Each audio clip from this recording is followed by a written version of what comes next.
seu filho, ele está com dificuldades motoras, a letra no caderno da escola está ilegível?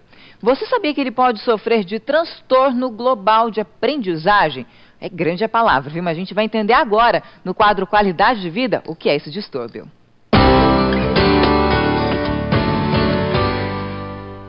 E para falar sobre esse assunto, eu recebo a fisioterapeuta, especialista em neurologia infantil, Cláudia Maturana, isso, né? Boa tarde, Cláudia. Boa tarde, prazer recebê-la, viu? Igualmente. O que é esse distúrbio? Quais são os sintomas para a mãe que está em casa ficar ligada?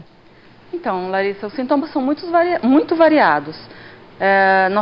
Podemos elencar alguns sintomas de quando a criança ainda é bebê, ainda tem idade, como, por exemplo, uma criança que às vezes não identifica o olhar do adulto, da mãe e do pai, uma criança que não gosta de brincar com outros amiguinhos, não apresenta sorriso social. Então, são algumas dicas que os pais podem, já em bebês, identificar alguns sintomas do transtorno global de desenvolvimento. São esses sintomas todos juntos ou pode aparecer um, aparece o outro? Às vezes um sintoma chama mais atenção que outro, é sempre importante às vezes comparar com amiguinhos, primos, mas obviamente que nós profissionais que trabalhamos nessa área precisamos identificar o contexto dessa criança, o contexto familiar, para que a gente possa fazer um acompanhamento mais adequado. E geralmente esse transtorno, ele é genético? Como é que acontece isso? De onde surge esse transtorno? Essas causas podem ser genéticas, podem ser alguns problemas onde existe uma doença de base, como paralisia cerebral, ou outras causas orgânicas, como a gente gosta de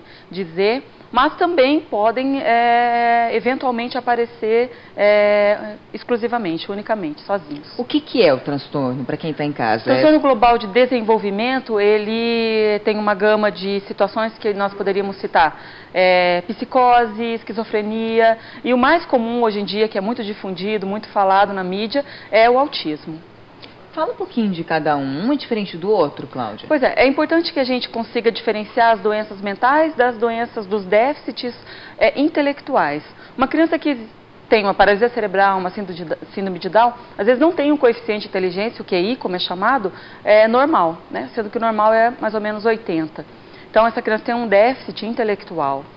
E as crianças que apresentam doenças mentais, as causas são variadas. Podem também vir associadas a uma causa orgânica, como as que eu citei, mas também podem aparecer de uma maneira única em cada situação, em cada família. Agora, esses três que você falou, né, autismo, psicose, qual que é a diferença entre elas? Ou elas são muito parecidas? Na verdade, são muito parecidas e nós precisamos acompanhar essa sintomatologia os pais não devem ficar tão preocupados com a questão do diagnóstico. O diagnóstico é importante, sim. E quanto mais cedo, melhor, né? Quanto mais cedo, melhor. Eu gostaria de frisar isso.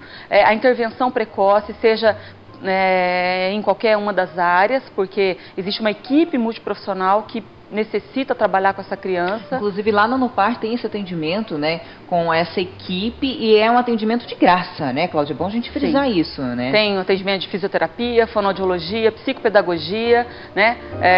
Daqui também alguns meses nós vamos ter o atendimento psicológico. Tudo isso é importante para tratar essa criança com o TGD. Quanto mais cedo, melhor.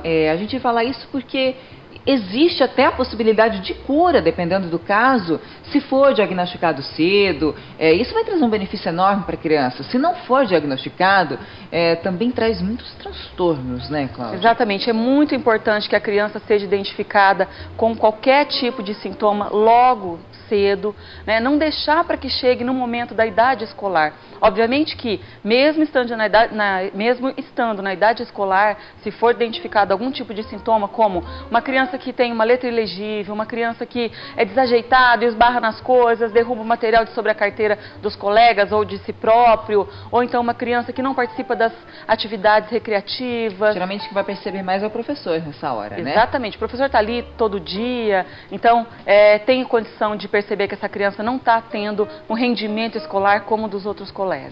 Se percebe nessa fase já escolar ainda há possibilidade desse tratamento? Com certeza, nós nunca podemos dizer que essa criança não tem potencial. O que nós não podemos, enquanto profissionais que trabalhamos na área de pediatria, é dizer essa criança tem um prognóstico fechado e não tem o que se fazer, não tem o que melhorar. Não, toda criança tem que ter estimulação adequada, não pode ser privada de nenhum tipo de estímulo, porque a gente não pode dizer que ela não vai se desenvolver. Cada caso é um caso. A família também é muito importante nessa hora, né? Com certeza. Esse apoio psicológico, né, também para a família, para poder lidar com essa criança, porque tem muitas mães que falam assim, meu filho não é como o primo dele, e já fica desesperada, né? Então esse apoio é muito importante também. Você tocou num ponto muito importante. A equipe multiprofissional deve estar trabalhando em associação com a escola e com a família. A escola às vezes não tem condições, mesmo que haja uma sala de recursos. Aqui em Londrina, na rede municipal, nós temos algumas salas de recursos especiais para esses alunos. Exatamente, onde as crianças vão ser acompanhadas por uma professora especializada em educação especial. São 34 salas de recursos. Olha, tem bastante até. Em várias escolas municipais, mas essa equipe multiprofissional deve trabalhar em conjunto com a escola, com os professores, com as supervisoras e também com a família, visitar a escola, visitar a casa da criança para verificar esse contexto onde essa criança vive e estuda, para que a gente possa ajudar de uma maneira mais correta. Bom, você falou que existem vários casos, né, Cláudia? É comum a gente ver crianças com esse transtorno, mas é comum a mãe identificar esses sintomas e a criança e a família procurar esse tratamento? Ou ainda não é tão comum como deveria ser? Poderia ser melhor, poderia ter um encaminhamento mais precoce, o que teria com certeza uma diferença muito grande no prognóstico dessa criança. A gente chama de plasticidade cerebral, que são momentos onde essa criança vai ter uma chance muito maior de se desenvolver eficazmente, desde que tenha um estímulo adequado. Qual que é a função da fisioterapia, né, dentro desse transtorno? A fisioterapia atua principalmente quando existe uma causa orgânica, uma síndrome genética ou uma lesão cerebral precoce, paralisias cerebrais.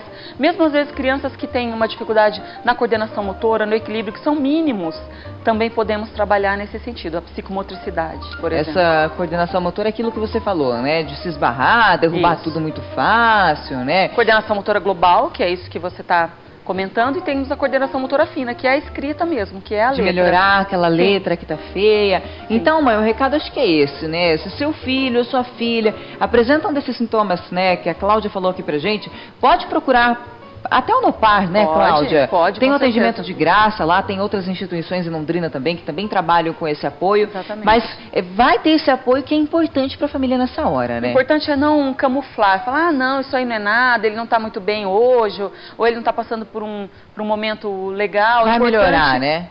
O importante é procurar ajuda, porque tem muitos profissionais bons aqui em Londrina e nós estamos preocupados realmente com essa situação dessas crianças. Vale a pena. Obrigada, viu, Cláudia?